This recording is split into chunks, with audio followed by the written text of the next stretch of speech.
Hey, how's it going? So, still here, obviously. Kind of fell into a hole this year. I'm sure you guys didn't notice already. Anyway, mostly I wanted to post to say that I am still alive. Yeah, and doing odd things, but not a heap right now.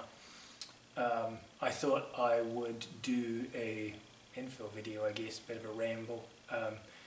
I'm not sure how on content it is, so if you're bored, feel free to move along. I'll hardly be offended. But about a year and some ago, I did a similar video and talked about how I got into computers, and I thought today I'd talk about how I get computers, or at least how I have, since I haven't gotten anything in forever.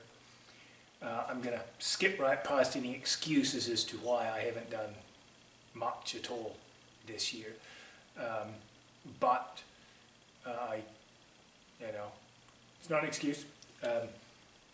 My beautiful stocking here is not half a 17th century fashion statement, but I had surgery last week to repair a tear in my meniscus, which is also why I have a 5-day scruff right now and look like a bum, because it hurts to stand for any length of time. So at present I am on the crip list.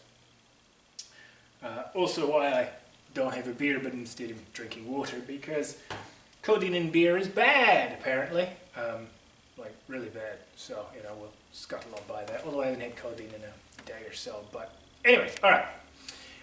Also I have a dicky ticker at the moment, cardiac by Germany. That's been bothering me for the last 6 or 8 months.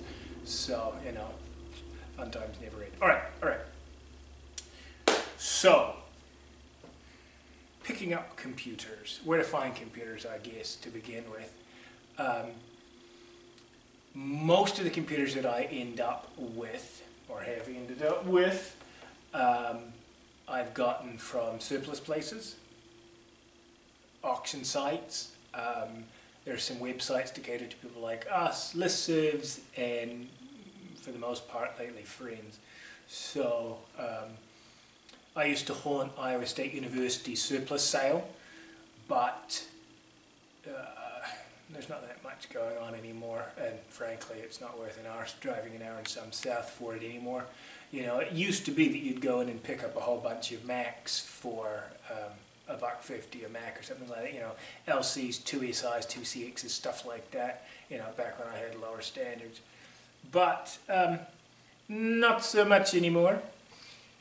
The auction sites, Dubbid, Gubbid, GovLiquidation, Proxybid, those sorts of things, they do still have some bits and pieces, but it's getting harder and harder to find these sorts of machines. Frankly, if they were going to be replaced rather than scrapped, they've gone already. And so a lot of these machines are probably 10 plus years out beyond their cycle to come up, so good luck. But on occasion, things like that still show up. I saw a Onyx and an Origin show up semi-recently, last 6 or so months. So websites, the VCF website, VCF Marketplace, is really good, and they tend to hang around more sensible collector prices. More on that in a sec. The Classic Computing listserv, Geek listserv, Sun listserv, there's a Cray listserv, things like that. Machines like that do show up. The trick is sticking inside a collector group, which is also how a lot of this stuff is showing up, because I know people through the list, and so I'll get an email pops up, hey, I'm heading out of the country, I'm selling my house, I have to get rid of X, come and get it. It's either that or it gets scrapped. And for a lot of the bigger computers, trying to get them, the effort involved in picking them up and moving them is, it's not that easy, unless you're willing to shell out for it or have a way to do it yourself. A lot of people are going to pass on big machines like this. It's just not doable for most people to move a 2,000 pound rack or a 3,000 pound, E10K. That's not right though, because they maxed out at like 1,900 pounds, but So the ability to move things and be able to put up your hand and say, hey, I know that it's ridiculously huge, but I can come get it, that tends to work in your favour, you know. What things cost nowadays, however, is,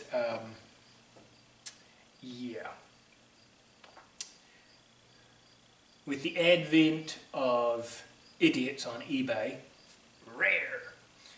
things have gotten expensive, because it doesn't matter if people are buying, it only matters what morons are trying to sell it for. So some Muppet sells, you know, an IBM 5150 for $1,000, and then every other Muppet thinks that that's what it's worth, you know, or doesn't sell it, lists it, and every other idiot thinks that that's what it must be worth, and it doesn't matter if they don't sell, you know. Wow, nobody's paying $1,000 for it, I'll be damned if I'm giving it away for a song, I'll scrap it instead. And unfortunately that happens a hell of a lot, you know. You get people who show up with some machine, oh, it's an SGI, it must be worth millions of dollars, you know, pay me $10,000, you know, or else it goes in the scrap. There is a middle ground, you know. You can not sell it for $10,000 and not scrap it. You could sell it for $1,000 or $500 or whatever the market's actually willing to bear. You know, a lot of people have poisoned this well. The Apple nuts. Holy Christ! If I had known what Apple III's and leases were going to be worth nowadays, I have bypassed at least 4 leases and Apple III's. At least 4. You know, and we're talking like under $1,000 in the last 15 years. If I had any idea they'd be going for 65,000 plus. And the entire retro universe is going up. I'm on the Retro Battle Stations subreddit, and I am astonished that Pentium 3 machines are considered retro. You know, it just does not compute for me. Now, of course, I have a Sunny 10,000 from 2007, so, you know, actually, time-wise, it's not that far apart, but, sorry, from 1997, you know, where these things are running alongside each other. So, you know, I guess it's one man's version of Retro Battle Station versus another, which is not to crap on anybody who collects x86 machines. In terms of machinery worth something, I have half a dozen 18-gallon totes filled with 286s, 386s, 486s, IB and PS machines, PS1s, PS2s, all sorts of random HP, Unisys, NCR machine boards, you know, microchannel cards, Visa cards, ISA cards, you name it. And it's probably worth a fortune, but arsing about pulling it out and trying to sell it, just life is too short. Anyway, maybe I'll wait until it's worth a lot more money. It's an investment. No, it isn't. So, yeah, there are those people. And then there are the gold scrappers and the steel scrappers, and steel not so much anymore, you know. For a while, steel was getting good prices, and so it sold pretty well. Steel's garbage, has been for quite a while. The gold nutters, 1970 CPU, it'll be worth a fortune, and, you know, the amount of money you spend getting the gold out of it offsets anything you get from it. Most machines, the amount of gold in them is minuscule, you know. Until you start talking about more specialised big machines where quality was the absolute word. My Cray J90 has quite a bit of gold in it on the centre plane, on the connectors, things like that, on the cards. The SGIs do have some. The compression connector is gold. The CPU sockets and things like that are a whole bunch of tiny wee gold foil balls that the CPU pads are compressed against, things like that. But again, you know, how much? A big Cray, well, there's probably something there. One of these machines, to be honest, I'm not sure what the hell gold goes for anymore, but they haven't helped. You know, machines that get stripped for their parts rather than sold as a whole. The keyboard nutters, and I know I have a bunch of people who collect keyboards who are channel subscribers. So, and to an extent, anything that gets saved, if it's, you know, separated from a machine, saving things are good. This is what I do. But some machines are parted out and the pieces never come back together again, you know, and there are a lot of machines that without the original keyboard, it's useless, and you may or may not be able to work up a replacement.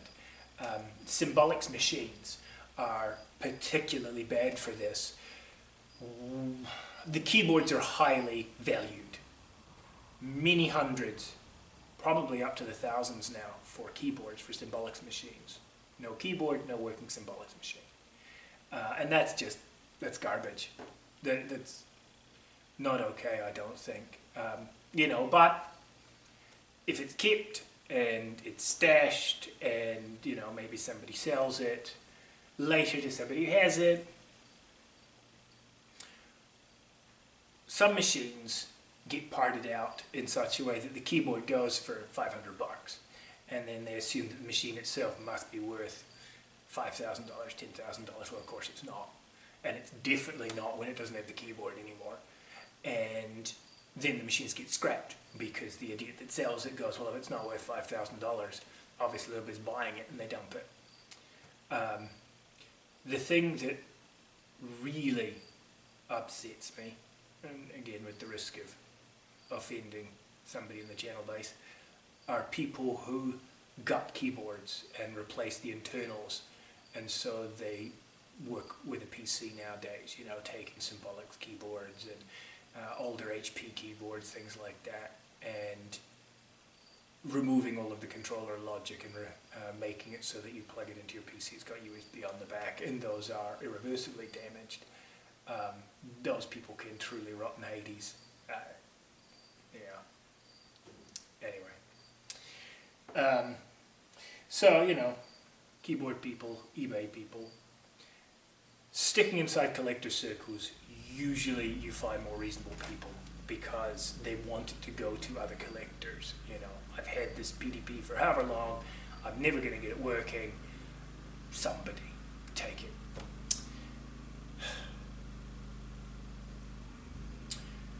Oh, and that's my beautiful wife who is mowing the lawn because I'm a crook. Anyway, so finding computers, paying for computers, moving on to retrieving computers, and you know, you could have a couple different schools of thought on this. You know, you pick up a Sun E10000, you know, and whatever the hell an E10000 is worth now, you know, back 10 years ago, they were going for $7,500 a song, easy. Because how the hell were you going to move an E10K, you know? And I passed up on an awful lot of machines that, you know, I kind of wish I hadn't, so that I could have gutted them for spares, but such is life. You know, and maybe that makes me no better than people who got keyboards. You know, the chassis is gone, I have the internals. Well, that's one more machine that'll never be whole again. I don't know. Mine is not to cast the first stone. But, say you pay $2,000 for an E10K. Well, how do you get it? You know, unless it's, well, hell, even if it's in the same town as you, how are you going to move it from wherever it is now to you? And you could pay a shipper for it and say, I spent $2,000 on this, I'm going to spend another $1,000 to have it properly wrapped, packed, palletized, stacked, shipped, freighted, whatever. But then you go, I'll be damned if I'm spending $1,000. I have no interest in having somebody else destroy a machine I just spent $2,000 on. I'll do it myself. Well, can you do it yourself? We've all heard the stories of people who shipped a computer and it shows up and it was improperly shipped or improperly packed, and you know, skids are busted, things blown apart. It's a collection of junk now, parts if you're lucky. For me, most of the computers that I got, damn near all of the computers I got, I didn't pay that much for. I collected them at roughly the right time. You know, $100 for the E10Ks, $100 for the SP, couple $100 for the SGI racks, things like that. You know, a lot of it I was given. A lot of it worked in my favor, and so when you're doing that, you know, you have to say, well, how much am I willing to retrieve them? And I've been lucky that my father-in-law also collects things, not computers, mostly animals, pickup trucks and woodworking tools and metalworking tools and all sorts of other stuff, farm stuff. And he has a collection of Dodge dually pickup trucks, mid to late 90s models. And so, you know, these are pretty heavy-duty 3/4 ton plus machines. He has a dump truck as well, but we need to use that to retrieve a computer. And so that opens up, you know, a lot of possibilities. Livestock trailers as well. You know, but necessity's always been the mother of invention. The first computer that I got, I think, yeah, the first one I actually seriously went and brought back. The first riding of the Hillbilly Computer Removal Company was the IBM S34, the System 34, and I picked it up from Arkansas, and I had a half-ton Ford F-150, and I couldn't figure out for the life of me how I was going to get an 800-pound computer into the back of this truck.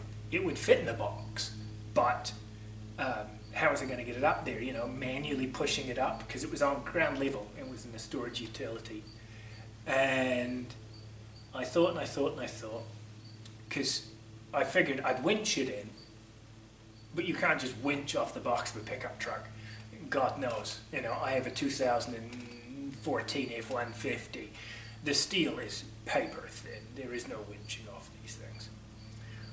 And so what I came up with was a steel frame that sat on the box rails that I drilled in, that spread the force of that winch across the entire box, made out of 1-inch box and steel plate. MIG welded it together. My first time using a MIG welder, it was special. And then me and my friend probably went down, and we used a couple of aluminium lawnmower deck ramps, D-E-C-K, and we winched the guy up, and 2 people pushed, into the back of the F-150 box, and we strapped her down and we covered it in plastic and we trucked it home. 16-hour trip one way. Will say though, F-150 got considerably better mileage on the way back with the box loaded than it did on the way down. It went from 17 miles to the gallon to 19.5 miles to the gallon. Don't even remember why, don't even know why I still remember that, because this was back in 2006 or something like that, 2004, when I had no money. But, you know, since then, I've gotten a bunch of stuff from Boeing at St. Louis, which is like a, I don't know, 7.5, 8 hour drive one way. And then the first load was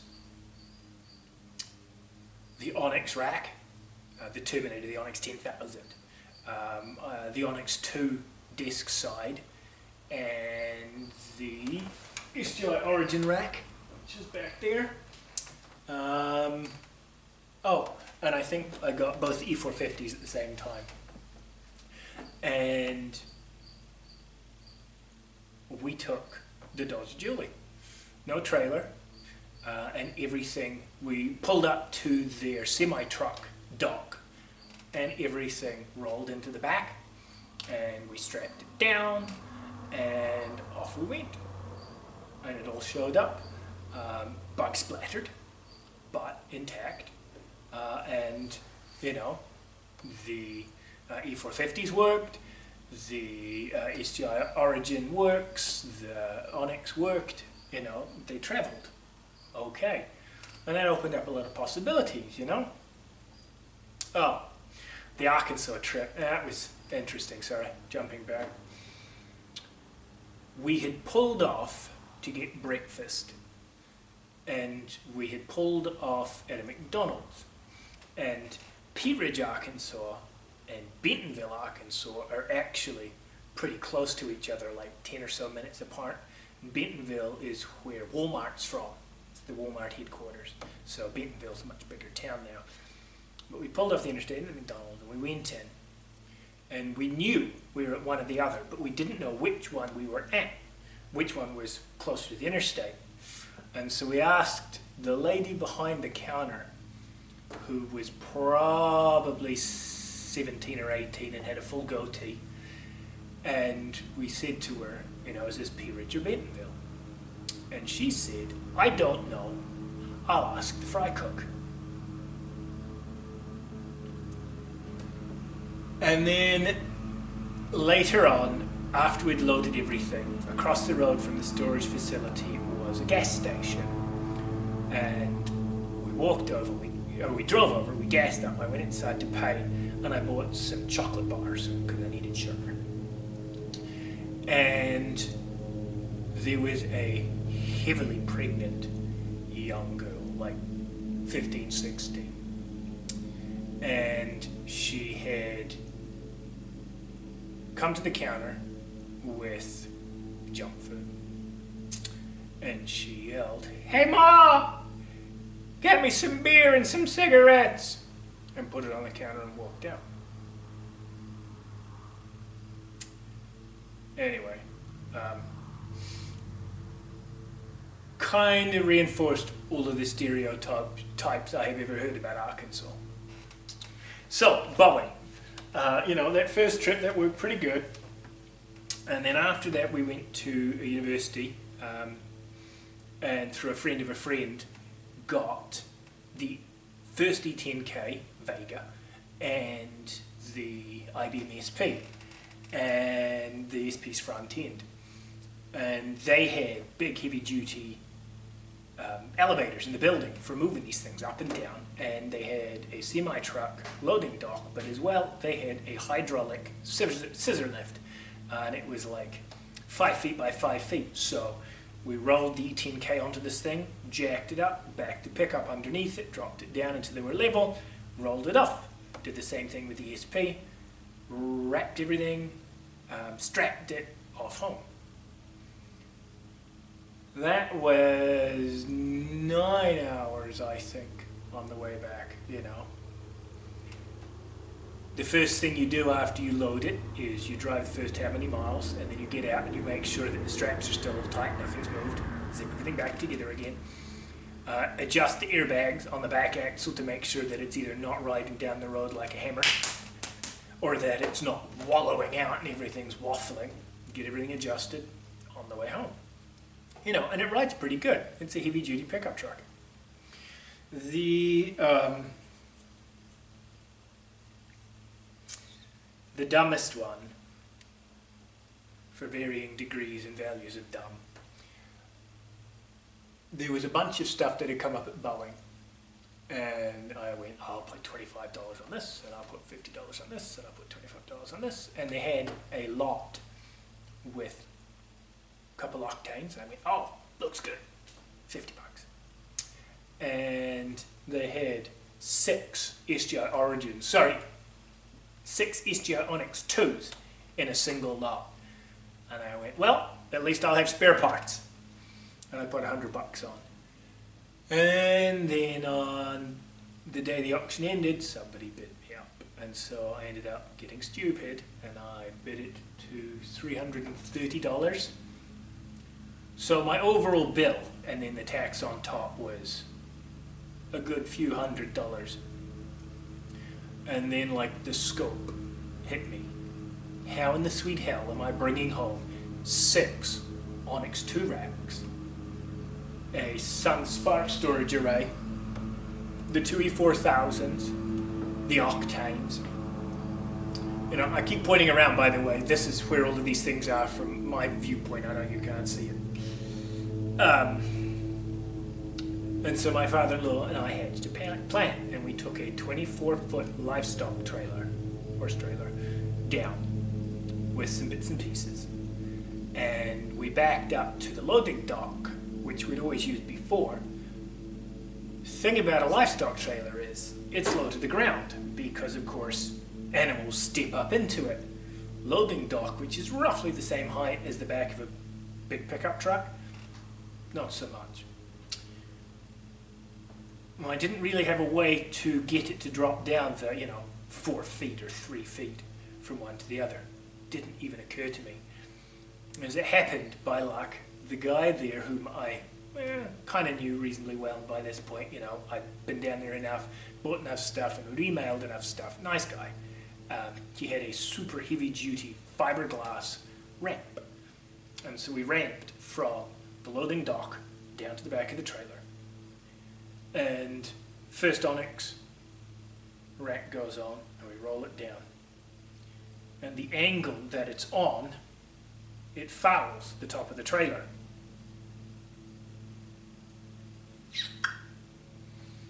Yeah, another thing I didn't really see coming. And so we thought, and what I'd considered was dismantling them, taking the graphics modules out, the CPU modules out, loading the racks in sideways. Not what I wanted to do. A lot of work in one day, and we still had to drive home. But I paid $330 for 6 damned Onyx 2 racks. I was going to bring them home. My father-in-law went, well, how heavy are these things anyway? 800 pounds. And so we stood on either side of the ramp, and we tipped the racks back. So, I grabbed the 2 rear rails, and he grabbed the 2 rear rails on the other side, and we tipped it back, got it in far enough, and we took the caps off, and we could tip it back upright. Pushed it to the back. So we end up with the trailer that is chock with Onyx 2 racks, 2 by 2 by 2. And to stop the racks moving back and forth, I had a whole bunch of 4x4 blocks. They were, 2 feet wide, and a bunch of torque screws. They were like 6 or 8 inch torque screws. And so I blocked front and back each of these racks and then zipped them through the wooden floor of the trailer so that the racks aren't going back and forward. Because we're not really worried about them moving side to side so much. It's, as you accelerate and brake, that's where they're going. And we closed the center gate that sits in the middle of the trailer, and then strapped everything to the front of the trailer and then to the back to the center gate to stop everything, the tops racking. Everything was covered in cardboard and stuff like that. And most of the skins we'd taken off anyway to stop them getting damaged. And then that was when I discovered that it wasn't a couple of octanes, but 2 pallets of octanes. Always scroll through the pictures completely when on an auction site.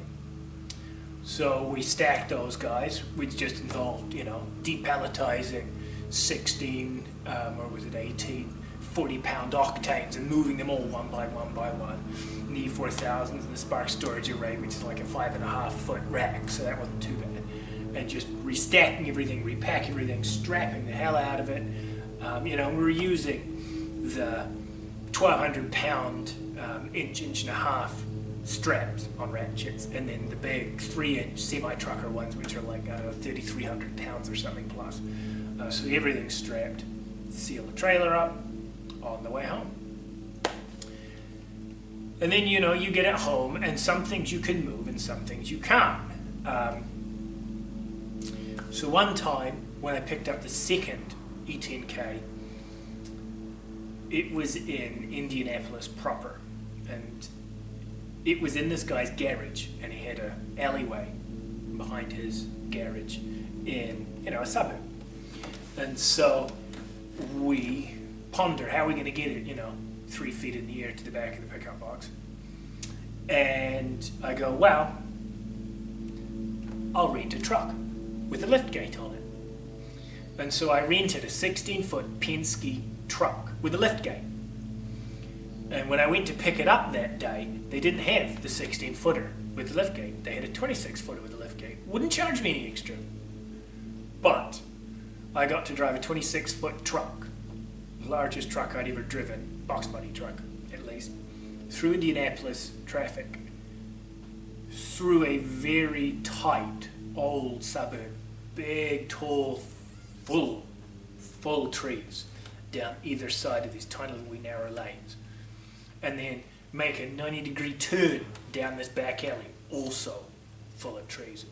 God only knows how many branches we broke, to pull past this guy's house so we could load the E10K onto the lift gate, lift it up, back the pickup underneath it, roll it off into the back of the pickup truck, return the box body truck. I was motivated, and as the years had gone on, the hillbilly shipping company had gotten a little bit better in the way that they moved things, and so I have a roll of visqueen, of plastic sheeting, and it's like 12 foot wide. I think it was 150 feet long or something, and several rolls of duct tape, and so you do one roll over and you tape it to the underside of the rack, and then you do one around completely and then another around lower, and you just wrap and you wrap and you wrap until the thing is completely cocooned in plastic visqueen, and it's maybe 2 mil thick or 3 mil thick poly. And mostly it was for the occasional rain, but an awful lot of it was to stop them getting smeared in bug splatter. The skin of the Vega is not actually the original skin, it's off the later E10K, because the Vega skin is heavily mottled, a pebble dash finish of bug guts, and no amount of scrubbing has managed to get it off in all the years I've had it. And it was a good thing, we'd gotten better at this, because an hour and a half out of Indianapolis, the heavens doth opened, and it freaking bucketed, and it bucketed, and it bucketed. I mean, it was absolutely cataclysmic. Massive puddles on the roads that just couldn't drain fast enough. And maybe, 6 hours later, or a couple hours from home, and it opened again, and it got so bad we couldn't see to drive almost. And we ended up pulling off the interstate and into a large gas station with a big overhead awning, and like 8 or 10 pumps. And it was like 2 in the morning at this point, and we just parked the truck and we napped for an hour until a bloody rain went. You get home, and the next day my father-in-law comes around with his John Deere 4020 diesel tractor, and the fork's on the front of the hydraulics, and picks the E10K up, brings it around, drops it into this computer shed here, and I took my knife and I slit through the visqueen, and it was bone dry on the inside. So having that tractor to unload these things, the first E10K, the IBMs, not the Onyx racks, those guys, because I put them down into my basement in the old house, those I dismantled, took the modules out, and then moved the empty racks and then the modules. Because these are aluminium racks, they're incredibly light. Moving the Onyx and the SP2 up the stairs in my office was a bit more special. Especially the IBM rack, because it was like 600 pounds, completely empty. Yeah, that one sucked. When I moved house from my old place to this place, I did the same thing. Everything that was in the basement, I dismantled as much as I could, and I moved piece by piece by piece. When I'm moving things like the E10Ks, I take the modules out because I don't want them racking against the center plane and cracking center planes. Say with things like this. With these, I take all of the boards out and protect the compression connectors, of course, and then I move the empty chassis and things like that, and the boards go separately, and then I reassemble everything, because you don't want stuff, pulling and flexing those center planes and those back planes. Bad juju. Anyway, so where there's a will, there's a way, And with big computers, in my experience, not that I've picked anything up in a good couple of years, having that way is the difference between a computer getting sold and picked up or not, because most people just can't move a machine like this, you know. An 1,800, 2,000 pound E10K, a 2,200, 2,400 pound IBM SP2. The J98s are like 900 pounds a piece. The Onyx 2s I think are 800 and some, you know. It's heavy, it's big. Hell, even moving things like the E450, which is, I don't know, 250 pounds. It's not easy, and most people are not willing to dismantle that kind of stuff. So if you have the ability to move it, or the bit of creativity, you know, like temporarily renting a Penske truck, or hell, even renting a Penske truck for the day if you can skiff it, it works in your favour, you know. The 1600s were delivered, a friend of mine, Anna Cray, in a large Penske truck with a liftgate. The IBMs in the System Industries racks with the vacuum loader, tape drive and things like that, a friend of mine rented or borrowed a small enclosed trailer and took the racks down on their backs, and that's how they showed up, you know, stuff like that. Anyways, moving on. Yeah. On the note of the E10K, progress has been stopped. Not for lack of interest. I had been running the Ultra 5 SSP 24/7, Jesus, for the last year. Because as we all know, computers, you turn them on, you turn them off, that's what kills them. And so I had it plugged into the wall 24/7. And I said over and over again, I need to buy a UPS, I need to buy a UPS. The power out here is actually pretty damn reliable, but in the midst of a winter thump, oftentimes, you know, the power lines get heavy or something like that, lines break, power goes out. And every time the SSP came back up, but I kept saying it, you know, and the power supply in it is like a 280 watt supply, you know, like half a decent gaming PC anymore, less. So I meant to do it, and in April, and I think it was like the first week in April, we got socked with a late snowstorm. It was like 3 feet of snow in the space of 12 hours or something, and the power went out. About 6 hours. The SSP came back. End of April, maybe it was early May, it was 105 degrees, so in 3 weeks it went from, you know, 20 degrees and 3 feet of snow to 105 degrees. And we had horrendous storms, massive electrical activity. Power went out. Ultra 5 did not come back. And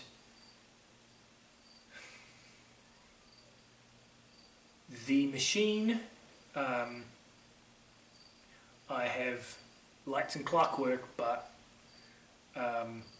no video, no serial. I have 4 Ultra 5s. I have the original Vega SSP. I have 2 SSPs that came with the second machine that I got. And I have an Ultra 5 I bought off eBay. And I'm pretty sure the reason I got the Ultra 5 off eBay was because Vega's SSP did the same thing. And I actually took the disc from Vega's SSP and put it into the one I bought off eBay. I should diagnose whatever the hell's going on with these things. The lack of serial is really frustrating. But the keyboard LEDs are supposed to be diagnostic, so I should strip them out, try and figure out what's going on. Or I could kick the can down the road again and use one of the newer machines, the newer E10K's SSPs, and just do a disk swap there and bring that SSP back up and carry on rolling. So anyway, I'll get back to it.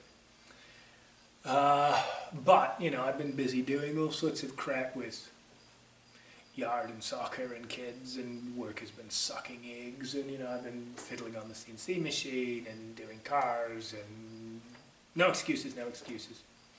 Although, my DeLorean, I've decided I'd really like to get the damn thing back on the road, because it's been a couple of years since it's gone anywhere. The Bosch K-Jetronic mechanical fuel injection system was probably designed by one of Hitler's children. Oh, that's a horrible thing to say, but definitely whoever came up with it was certifiable. Either a certifiable genius or certifiably insane, because it is diabolical and it gives me fits. When something's wrong, there's 15 damn things that could be causing it, and it takes forever to go through the list until you figure it out, and then it's one more freaking part to replace.